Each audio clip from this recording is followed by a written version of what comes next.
क्या है? शरीर।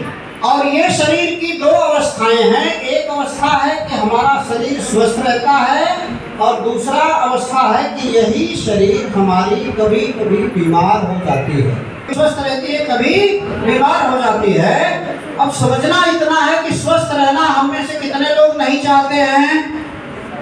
स्वस्थ रहना चाहते हुए भी हम स्वस्थ रह नहीं पाते और बीमार होना नहीं चाहते हुए भी बीमार हो जाते हैं। उसका कारण क्या है कि हम सभी लोग के लिए किसी गोली दवाई किसी डॉक्टर की जरूरत नहीं होती है। स्वस्थ रहने के लिए जरूरी क्या है? तो जो हवा हमारे पास है उस हवा में सांस लेना, जो पानी हमारे पास है उसको पीना और जो भोजन उपलब्ध है उस भोजन को खाना। और रात भगवान ने बनाई है तो 8 से 10 घंटा 6 घंटा हमको सोना। डॉक्टर्स कम थे, दवाइयाँ मेडिकल स्टोर कम थे तो बीमार भी लोग कम होते थे। डॉक्टर्स, हॉस्पिटल और ये पैथोलॉजी रिसर्च, ये सभी लोगों का काम क्या है? लोगों को दवा देना, बीमार को दवा देना, यही काम है या दूसरा? यही काम है। अब ये लोग बीमार को दवा देते हैं तो दवा से ठीक होना चाहिए, ठीक होना चाहिए। तो आप जरा सोच के देखिए कि आज जितनी भी बीमारियों के नाम आप और हम जानते हैं, चाहे वो एसिडिटी हो, गैस हो, चाहे वो कब्ज का शिकायत हो, मसा का हो, heart, liver, kidney, brain, asthma, arthritis, diabetes, जितने भी बीमारी के नाम हम आप जानते हैं, उसमें से एक भी बीमारी के मरीज ये कम हो रहे हैं क्या? हेलो, समझना जरूरी है कि जब ये सभी डॉक्टर, सभी हॉस्पिटल लोग बीमार लोगों को दवाई दे रहे हैं ठीक होने के लिए, तो बीमार लोग जो मरीज हैं वो कम क्यों नहीं हो रहे हैं? कम नहीं हो रहे तो इसका मतलब क्या कि दवाई काम नहीं कर रही है, कि हॉस्पिटल वाले बेईमानी कर रहे हैं? ये सब कोई बात सही नहीं है। सब लोग अपना काम ठीक से कर रहे हैं, इसके बावजूद भी जो बीमारी कम नहीं हो रही उसका कारण क्या है कि जो स्वस्थ रहने के लिए चाहिए था हवा, पानी, भोजन, इसमें सब में जहर आ चुका है। हवा में जहर, पानी में जहर और भोजन में जहर। ये जहर जब नहीं था तो हमारे बुजुर्ग लोग 80, 90, 100 साल की जिंदगी बगैर हॉस्पिटल, बगैर दवाई के जिंदा जी के गए हैं। गए हैं या नहीं? उस समय डॉक्टर नहीं थे, हॉस्पिटल नहीं थे, दवाइयाँ नहीं थी, उसके बावजूद भी ये लोगों ने अच्छी जिंदगी, ताकत वाली जिंदगी जिया है। आज हमारे पास सब कुछ होते हुए भी हमारी जिंदगी कहाँ आ गई है कि आज 20 साल में भी किडनी फेल हो रही है, 25 साल में कमर का दर्द आ रहा है, 15 साल में भी किसी को हार्ट अटैक आ रहा है। ये सब सारी बातें सच होने के बावजूद भी कारण क्या है कि ये जहर हमारे शरीर में रोज जो जा रहा है, ये शरीर के जिस हिस्से में जमा ज्यादा हो गया, ये बीमारी पैदा करता है। और जब शरीर के जिस हिस्से में ये कचरा ज्यादा जमा हो जाता है तो शरीर के अंदरूनी हिस्से का जो कार्य क्षमता है वो कम हो जाती है, तो अंदरूनी तालमेल बिगड़ जाता है। और जब अंदरूनी तालमेल बिगड़ गया तो उसकी वजह से हमारे शरीर में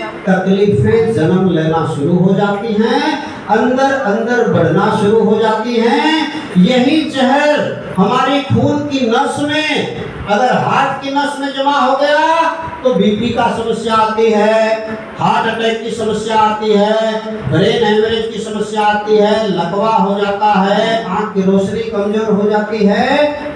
यही कचरा शरीर में किडनी में जमा हो गया तो किडनी ज्यादा फेल हो रही है, आंख में जमा हो गया तो आंख की कमजोरी हो रही है। और इसी कचरे को शरीर से बाहर निकालने के लिए कोई दवाई आज तक दुनिया में आई नहीं है।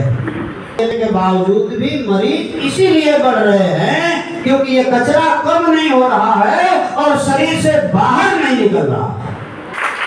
और एक ही उपाय है कि कचरा आने से हम लोग रोक नहीं सकते हैं, उसे बाहर निकालने के लिए करते हैं। ये कपड़ा गंदा हो जाता है तो धो लेते हैं, शरीर पे ऊपर से कचरा आया, शरीर भी हमारा गंदा होता है तो महीने में एक आध बार हम लोग स्नान भी कर लेते हैं। राजा महाराजा लोगों को पता चला तो राजा लोग इस्तेमाल करने लगे, तो उसे राजाओं की जड़ी बूटी कहा जाने लगा। कहता है कि वो एक ऐसा साबुन, ऐसा सरफ है, शरीर में उसको पचाया जा सकता है और शरीर में खाने के बाद जब वो हजम होता है तो पूरे शरीर में जा करके ये हवा पानी भोजन से आए हुए कचरे को ढूंढता है और उस कचरे को हमारे मौल मूत्र कफ और पसीना से बाहर निकालता है। और जब शरीर से कचरा बाहर निकलता है तो शरीर में अंदरूनी जब साफ सफाई होती है तो जैसे नहाने के बाद हम लोग मुरझा जाते हैं, अंदर से जब शरीर साफ होती है तो हम लोग फ्रेश हो जाते हैं।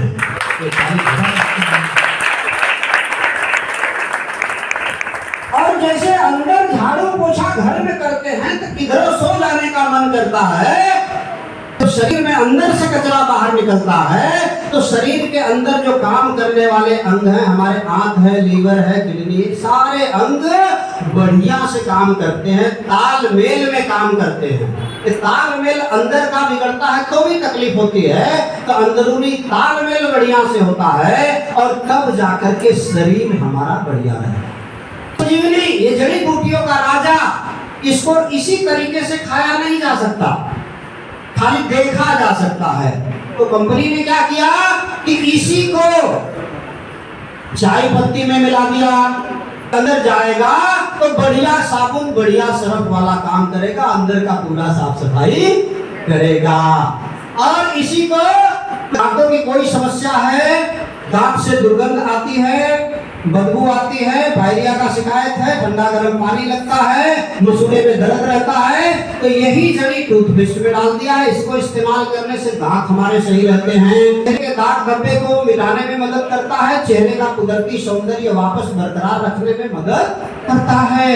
और मुंह में मिला दिया है कि अगर हमारे बाल असमय झड़ रहे हैं, दो मुंह के हो जा रहे हैं, डैंड्रफ का तकलीफ है, तो ये शैम्पू में फायदा होता है। इसी का एक तेल बना दिया है कि जो मालिश में जोड़ों का दर्द रहता है, कमर का दर्द रहता है, तो उसी जड़ी का 100% प्रमाण इस कैप्सूल में डाल दिया है। ये कैप्सूल भी कोई दवाई नहीं है, कोई ये बीमारी की दवाई नहीं है, लेकिन अंदरूनी कचरे की साफ सफाई का मास्टर है। हम किसी को भी इसका इस्तेमाल करवा सकते हैं, खुद भी जितना चाहे, अगर पैसा की दिक्कत ना हो तो कोई भी व्यक्ति इसका सेवन, बीमार है वो भी कर सकते हैं, जो बीमारी से बचना चाहते हैं वो भी कर सकते हैं। आपको जितनी मात्रा में चाहिए, अगर एकदम निरोग रहना है तो भरपूर मात्रा में ये प्रोडक्ट को खाना है।